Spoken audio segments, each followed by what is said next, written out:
Hello everyone, welcome back to my channel. कैसे हो आप सभी? आई एम श्योर कि आप सभी लोग ठीक होंगे।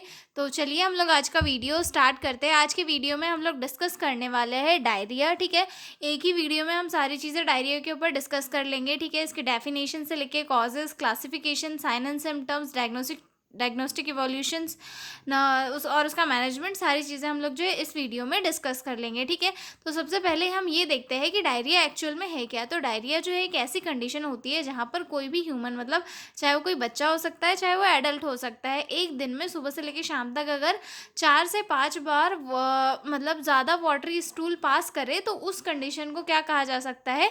डायरिया कहा जा सकता है। इसमें कई बार क्या होता है कि बॉडी से जो है न्यूट्रिएंट और इलेक्ट्रोलाइट स्टूल के साथ पास हो जाते हैं, जिसके कारण कई बार पर्सन को डिहाइड्रेशन को फेस भी करना पड़ता है। ठीक है, तो डायरिया क्या है? डायरिया एक ऐसी कंडीशन है जहाँ पर वाटरी स्टूल दिन में 3 से 4 चार या फिर 4 से 5 बार पास होता है, तो उस कंडीशन को डायरिया कहते हैं। ठीक है, अब ये किसी भी वजह से हो सकता है, मतलब किसी इन्फेक्शन की वजह से हो सकता है, या फिर जो है कुछ प्रॉब्लम की वजह से हो सकता है, मतलब फिजिकल प्रॉब्लम की वजह से हो सकता है, या फिर फूड एलर्जी की वजह से हो सकता है, इंटॉलरेंस की वजह से हो सकता है, या फिर कुछ मेडिकेशन के साइड इफेक्ट की वजह से भी हो सकता है, या फिर माल न्यूट्रिशन की वजह से हो सकता है, या फिर पुअर हाइजीन सैनिटेशन की वजह से, या फिर साइकोलॉजिकल स्ट्रेस की वजह से कॉज हो सकता है। ठीक है, इसमें पर्सन जो है काफ़ी वीक हो जाता है, क्योंकि उसकी बॉडी से जो सारे न्यूट्रिएंट है, इलेक्ट्रोलाइट है, वो पूरे जो है स्टूल के साथ पास हो गए। ठीक है, अब हम इसकी डेफिनेशन डिस्कस करेंगे। ठीक है, diarrhoea is the frequent passage of unformed और liquid stools due to increased water content in the intestine. यानी कि डायरिया एक ऐसी कंडीशन होती है जिसमें जो है फ्रिक्वेंट पासेज होता है अनफॉर्म्ड और लिक्विड स्टूल्स, यानी कि अनफॉर्म्ड यानी कि एक मतलब बिना फॉर्म के, या फिर लिक्विड स्टूल का जो है पासेज होता है। क्योंकि इंटेस्टाइन में जो वाटर कंटेंट है वो इंक्रीज हो चुका है। ठीक है, मतलब इंटेस्टाइन में वाटर कंटेंट के इंक्रीज होने की वजह से अनफॉर्म्ड या फिर लिक्विड स्टूल पास होता है एक पर्सन को बार बार, तो उस कंडीशन को डायरिया कहा जाता है। ठीक है, डायरिया इज सेकेंड डेफिनेशन देखेंगे। Diarrhoea is a condition in which a person passes loose और watery stools more than 3 times in a day. मतलब डायरिया एक ऐसी कंडीशन है जहाँ पर पर्सन जो है लूज और वाटरी जो स्टूल है वो पास करता है दिन में 3 से 4 बार से ज़्यादा बार। अगर कोई पर्सन दिन में वाटर स्टूल पास करता है तो उस कंडीशन को डायरिया कहा जाता है। ठीक है, अब ये इसका रीज़न कुछ भी हो सकता है, जैसे कि मैंने बताया, माल न्यूट्रिशन हो सकता है, इन्फेक्शन हो सकता है, या फिर फूड एलर्जी हो सकती है, मेडिकेशन का साइड इफेक्ट हो सकता है, या फिर जो है पुअर हाइजीन और सैनिटेशन हो सकता है। कोई भी चीज़ें जो है डायरिया कॉज करने में कंट्रीब्यूट कर सकती है। ठीक है, अब हम देखेंगे इसके क्लासिफिकेशन। ठीक है, classification can be diarrhoea can be classified into different ways. मतलब डायरिया को जो है 3 डिफरेंट वे में क्लासीफाई किया है। फर्स्ट इसमें ड्यूरेशन के अकॉर्डिंग आता है। सेकंड आता है बेस्ड ऑन कॉज, मतलब उसका जो कॉज है कि किस रीज़न की वजह से कॉज हो रहा है। देन थर्ड आता है पैथोफिजियोलॉजी के बेसिस पे, यानी कि वो बॉडी में कैसे कैसे कॉज हुआ उसके बेसिस पे। ठीक है, तो हम तीनों को डिटेल में पढ़ेंगे। ठीक है, तो फर्स्ट आता है इसमें ड्यूरेशन, यानी कि एक्यूट डायरिया, यानी कि शॉर्ट टाइम के लिए होता है और फिर ठीक हो जाता है। ठीक है, इसका ड्यूरेशन कितना होता है? लगभग 14 डेज से कम होता है एक्यूट डायरिया का ड्यूरेशन। ठीक है, और ये जो है मोस्ट कॉमन टाइप है चिल्ड्रंस में। ठीक है, it is usually caused to infection, viral, bacterial और पैरासाइट। और ये मोस्टली किन रीज़न की वजह से होता है?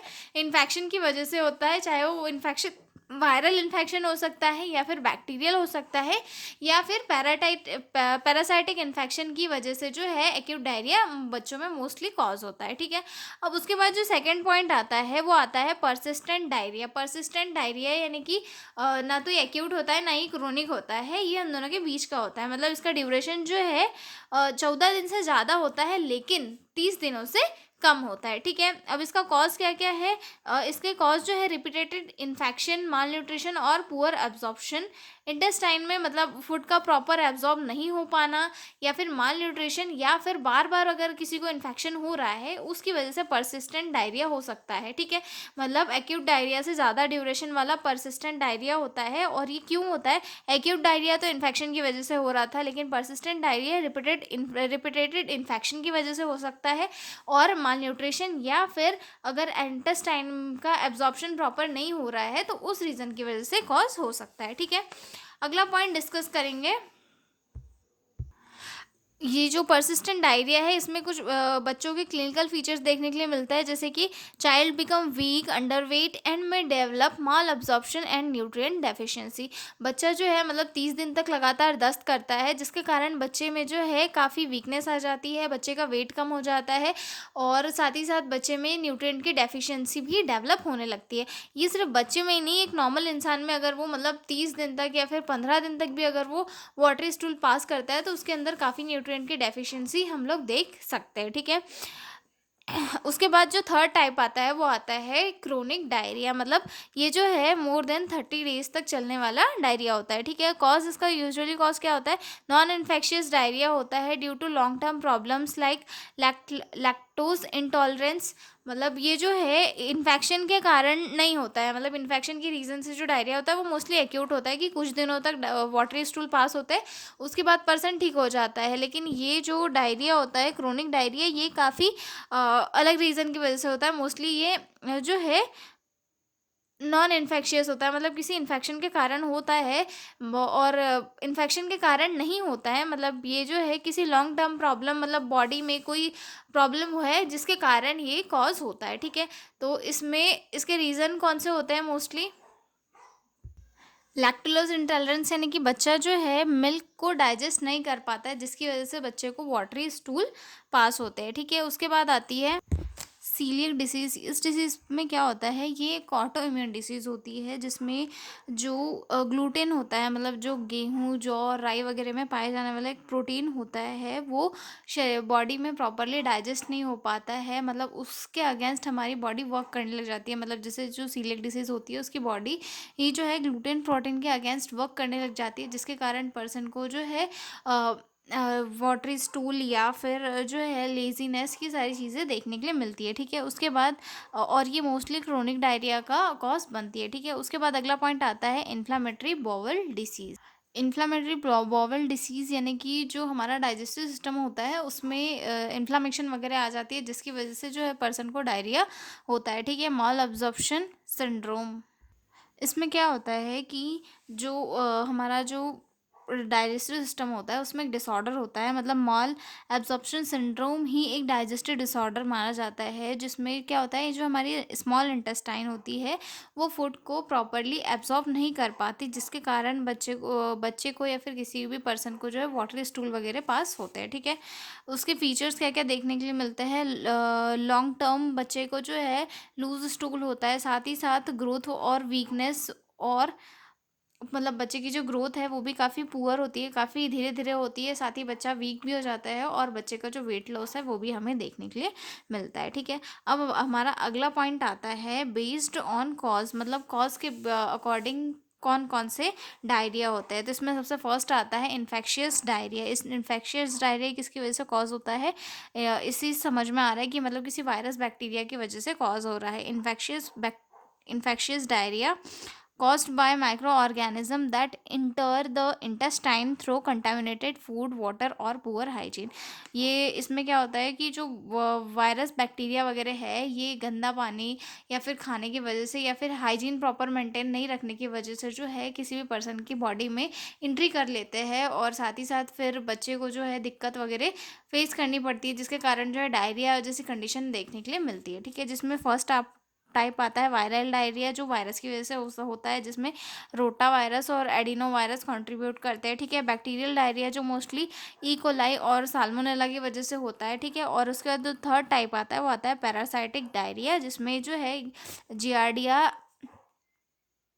लैम्ब्लिया नाम का पैरासाइट होता है, उसकी वजह से जो है बच्चों में डायरिया देखने के लिए मिलता है। ठीक है, उसके बाद अगला पॉइंट आता है non infectious diarrhoea. Non infectious diarrhoea मतलब कि किसी इन्फेक्शन की वजह से कॉज नहीं हो रहा है। ठीक है, not caused by infection but by other factor affect digestion और एब्जॉर्प्शन, मतलब ये किसी इन्फेक्शन की वजह से कॉज नहीं हो रहा है, जबकि ये जो है कुछ ऐसे फैक्टर्स की वजह से कॉज हो रहा है जो डाइजेशन और एब्जॉर्प्शन को अफेक्ट करते हैं, जैसे कि फीडिंग रिलेटेड कॉजेज हो गया, बच्चा फीड नहीं कर पा रहा है प्रॉपरली, ठीक है। फूड एलर्जी और इंटॉलरेंस, मतलब बच्चे को जो है फूड से एलर्जी है, बच्चा उस फूड को ले नहीं रहा है तो हो सकता है, ठीक है। मेडिकेशन की एलर्जी की वजह से हो सकता है, या फिर माल न्यूट्रिशन की वजह से, या फिर साइकोलॉजिकल टेस्ट की वजह स्ट्रेस की वजह से जो है डायरिया कॉज हो सकता है, ठीक है।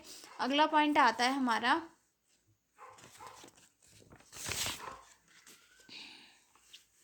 Based on pathophysiology. पैथोफिजियोलॉजी के बेस पे जो है डायरिया 4 टाइप का होता है: osmotic diarrhoea, secretory diarrhoea, then third आता है इन्फ्लामेटरी डायरिया, देन आता है मोटिलिटी रिलेटेड डायरिया, ठीक है।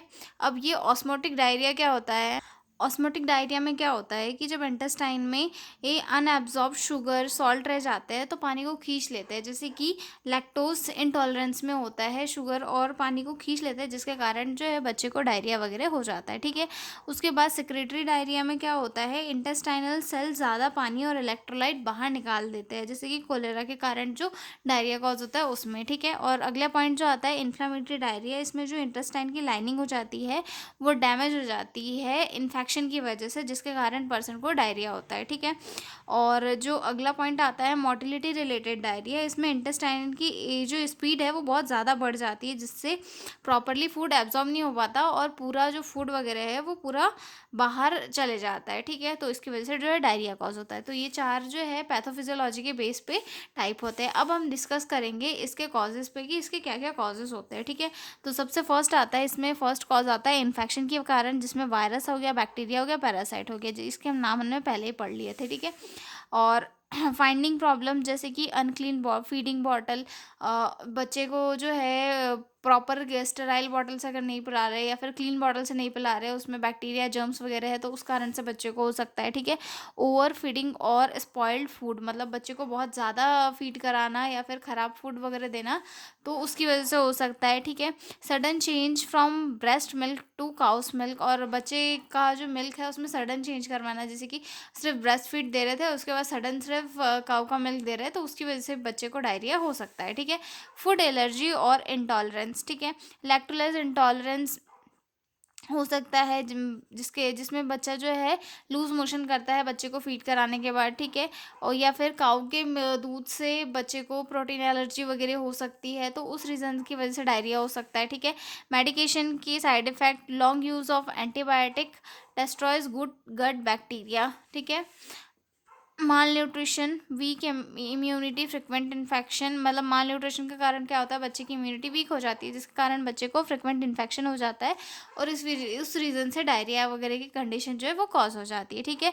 पुअर हाइजीन एंड सैनिटेशन, मतलब सैनिटेशन और हाइजीन प्रॉपर मेंटेन नहीं रखने की वजह से ये चीज़ें कंटामिनेटेड रह जाती है और बच्चे को हम डर्टी हैंड्स या फिर अनकवर्ड फूड वगैरह दे देते हैं, जिसके कारण बच्चे में डायरिया जैसी कंडीशन कॉज हो जाती है, ठीक है। साइकोलॉजिकल स्ट्रेस के कारण भी होता है, जैसे कि फियर हो गया, एनजाइटी हो गया, या फिर फियर हो गया, एनजाइटी हो गया, जिसके कारण जो है टेम्परेरी डायरिया वगैरह बच्चे में कॉज होता है, ठीक है। अगला पॉइंट देखते हैं क्लिनिकल फीचर्स ऑफ डायरिया, मतलब क्या क्या इसके क्लिनिकल फीचर्स हमें देखने के लिए मिलते हैं, ठीक है। तो सबसे फर्स्ट आता है इसमें फ्रिक्वेंट लूज और वाटरी स्टूल्स देखने के लिए मिलते हैं, ठीक है। एब्डोमिनल पेन और क्रैम्पिंग देखने के लिए मिलेगी, नोजिया वॉमिटिंग वगैरह भी देखने के लिए मिलेगी, ठीक है। फीवर होगा, साइन ऑफ डिहाइड्रेशन, डिहाइड्रेशन के मतलब बॉडी से जो इलेक्ट्रोलाइट्स है वो बाहर आ रहा है, तो साधारण सी बात है कि बॉडी में जो है डिहाइड्रेशन की प्रॉब्लम कॉज होगी, तो डिहाइड्रेशन के कुछ साइन आते हैं, जैसे कि ड्राई माउथ एंड टंग, मतलब बच्चे का जो माउथ है वो ड्राई और टंग भी काफ़ी ड्राई देखने के लिए मिलती है, ठीक है। डिक्रीज्ड यूरिन आउटपुट, बच्चे का जो यूरिन आउटपुट है वो भी डिक्रीज देखने के लिए मिलेगा, क्योंकि जो पूरा जो वाटर है वो स्टूल के साथ जो है बाहर पास आउट हो जा रहा है, जिसके कारण जो यूरिन आउटपुट भी कम देखने के लिए मिलेगा, ठीक है। वीकनेस एंड इरिटेबिलिटी देखने के लिए मिलेगी, ओके। अगला पॉइंट आता है वेट लॉस भी देखने के लिए मिलेगा बच्चे में, क्योंकि जो न्यूट्रिएंट है जो भी बॉडी में एब्जॉर्ब होना था वो बॉडी से बाहर जा रहा है, तो जिसके कारण बच्चे में वेट लॉस भी देखने के लिए मिलेगा, ठीक है। लॉस ऑफ एपेटाइट देखने के लिए मिलेगा, स्किन ट्रिगर डिक्रीजेस हमें देखने के लिए मिलेगा, ठीक है। अब इसमें डायग्नोस्टिक इवोल्यूशन हम क्या करेंगे, हिस्ट्री कलेक्शन करेंगे कि बच्चे को जो है क्या खिलाया था, फीड वगैरह कौन सा दे रहे हैं, मतलब सारी चीज़ें जो हिस्ट्री में हम लोग लेंगे और कोई दिक्कत तो नहीं है, लैक्टोज इंटॉलरेंस वाला बच्चा तो नहीं है, या फिर कोई ऑटो इम्यून डिसऑर्डर वगैरह तो नहीं है जिसकी वजह से डायरिया तो नहीं हो रहा है, कितने दिन से हो रहा है, क्या खाया था, सारी चीज़ें हम लोग हिस्ट्री में लेंगे। उसके बाद फिजिकल एग्जामिनेशन करेंगे, डिहाइड्रेशन के साइन वगैरह चेक करेंगे, सारी चीज़ें चेक करेंगे, ठीक है। स्टूल एग्जामिनेशन करेंगे ताकि इन्फेक्शन का पता चल सके, ठीक है। ब्लड टेस्ट करेंगे और इलेक्ट्रोलाइट लेवल चेक करेंगे, क्योंकि बच्चे की बॉडी जो है ऑलरेडी इलेक्ट्रोलाइट के लॉस होने की वजह से वीक हो चुकी है, तो इलेक्ट्रोलाइट्स को चेक करना काफ़ी इंपॉर्टेंट होता है, ठीक है। यूरिन आउटपुट मॉनिटरिंग भी कंटिन्यू करेंगे, ठीक है। अब इसमें क्या क्या देंगे मेडिकल मैनेजमेंट में, तो मेडिकल मैनेजमेंट में जो है बच्चे को सबसे फर्स्टली जो होम मतलब घर इस पे दिया जाता है, तो वो आता है ओरल रिहाइड्रेशन थेरेपी दी जाती है। Give ORS frequently in small sips, मतलब छोटे छोटे सिप में जो है बच्चे की एज के अकॉर्डिंग उसे जो है ओआरएस दिया जाता है। It replace lost water and salt, और ये जो है जो बॉडी से वाटर और सॉल्ट का जो लॉस हुआ है उसे रिप्लेस करता है, तो कंप्लीट करता है, ठीक है। Home made ORS 1 litre water plus 6 table spoon sugar plus half table spoon salt, मतलब घर पे जो है ओआरएस बना के बच्चे को दे सकते हैं ताकि बच्चे में जो डिहाइड्रेशन है वो थोड़ा रेड्यूस हो सके, ठीक है।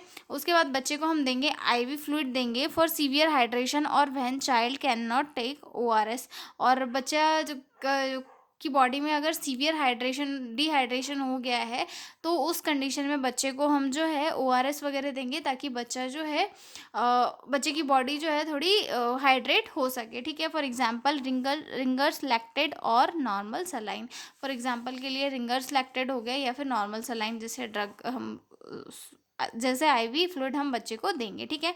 उसके बाद आते हैं एंटीबायोटिक्स भी बच्चे को प्रोवाइड कर लेंगे only if bacterial infection is confirmed, अगर बैक्टीरियल इन्फेक्शन कन्फर्म्ड है तो उस रीज़न की वजह से जो है हम बच्चे को एंटीबायोटिक वगैरह देंगे। फॉर एग्जांपल के लिए कॉट्रीमॉक्साजोल एंड मेट्रोनिडाजोल वगैरह हम बच्चे को देंगे, ठीक है।